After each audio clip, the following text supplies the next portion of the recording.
What is it, YouTube? HPJ here, and I'm sure many of you have seen the ban list, the ban and restricted list for Digimon.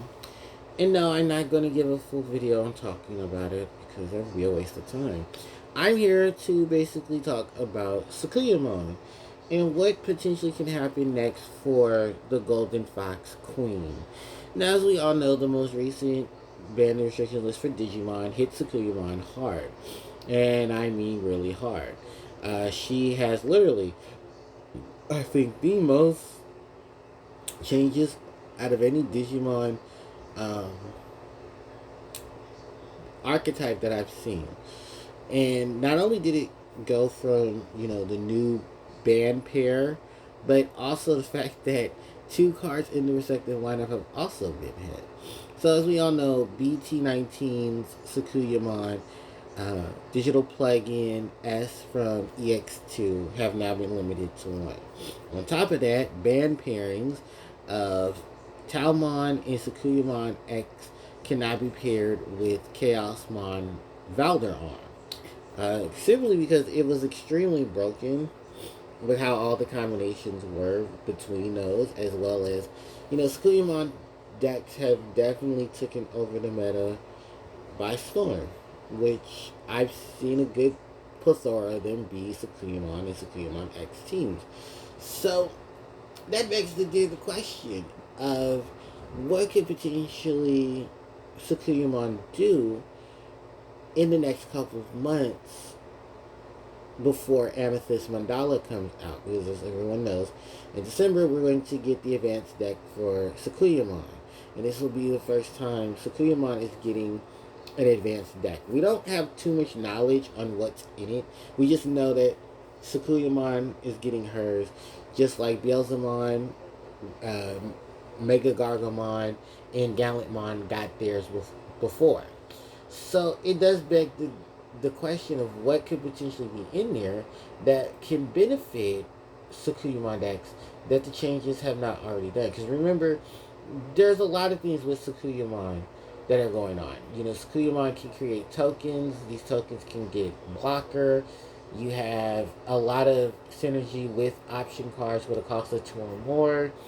You had Valder R, which you can place on top of Sakuyamon or Sakuyamon X to then be able to manipulate the setups for where the multiple Digimon that you have with the multiple levels, you can suspend cards and have them not be able to unsuspend until the end of your opponent's turn.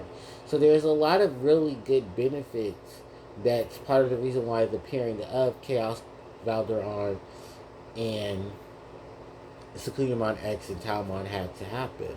Now, I'm just going to outright say, can the deck survive these changes? Yes, but it's going to be very difficult because you have to pull into strategy. You have to pull back from strategies that were kind of not stable enough for the pull. And what I mean by that is that we're going to see the yellow scrambles, we're going to see the physical trainings, we're going to see a lot more of those. And it's crazy because the physical training and the yellow scrambles were definitely being used, but now they're going to have even more purpose because with digital plugin S being restricted to one, and now Sakuyamon from BT19 also being restricted, there's only so many handful of cards that you can pull for Sakuyamon. I know a lot of people are going to be trying to manipulate the whole setup to where you can run Shine Greymon Ruin mode over Valderarm. Problem is these things are going to go up even more. Not the Valderarms. No. We're talking about watching the rise of Shine Greymon Ruin mode. Because Shine Greymon Ruin modes currently online are at least $40 to $50. And no, I'm not talking about just one copy. No, I'm talking about the reprints. All the variations of Shine Greymon Ruin mode right now are literally between $40 to $50. So you desperately need a second Shine Greymon Ruin mode to replace the Valderarm because your deck says you cannot pair it, because your game basically says you cannot pair him with Sakuyamon X or Talmon from BT 17 because of how broken things are getting. And I get that because things can get broken because of the combination of effects. But we also have to also realize is that we knew new support was coming for Sakuyamon, and eventually they're going to have to hit things. I think now at this point, do we just go ahead and put Sakuyamon to the side and wait till Amethyst Mandala, or do we try to build something, and then when Amethyst Mandala comes out, then we build off of what Amethyst Mandala has? I'm going to say both.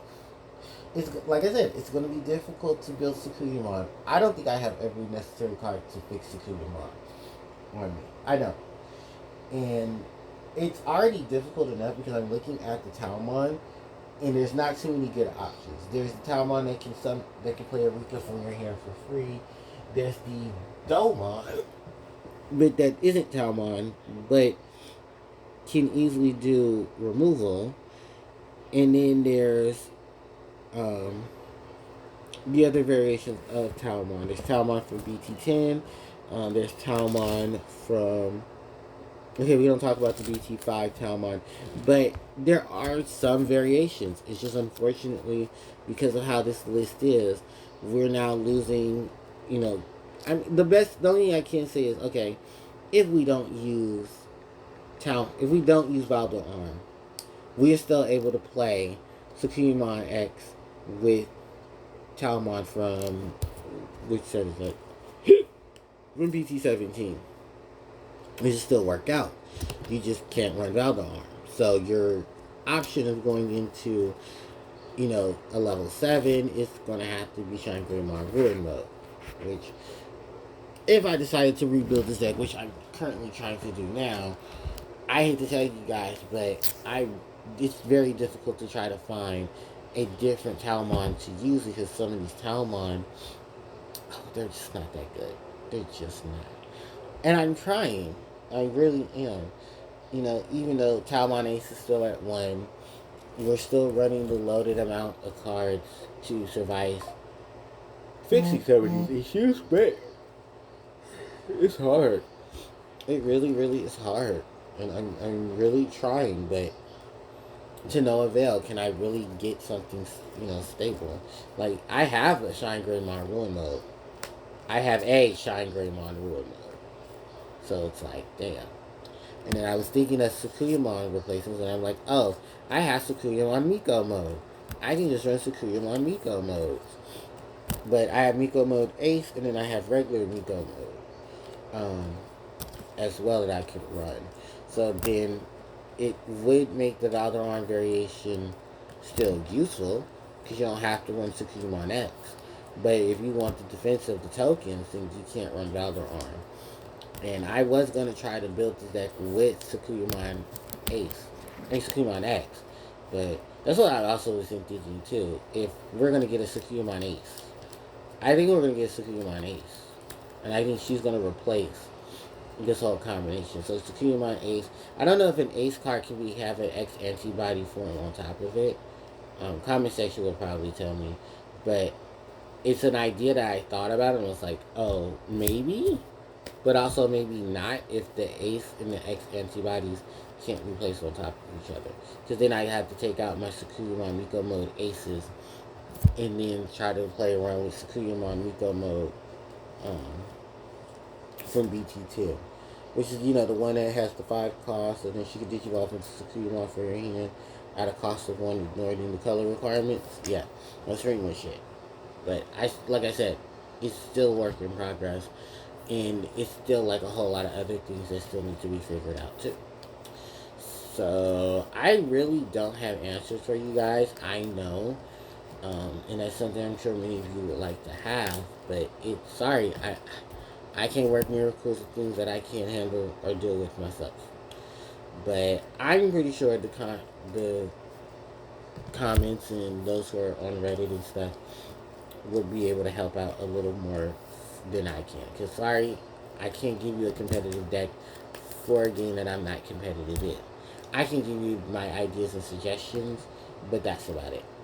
Because I don't even know if my ideas or suggestions are going to be solid Or is it just better to wait for the advanced deck and then see what comes in it?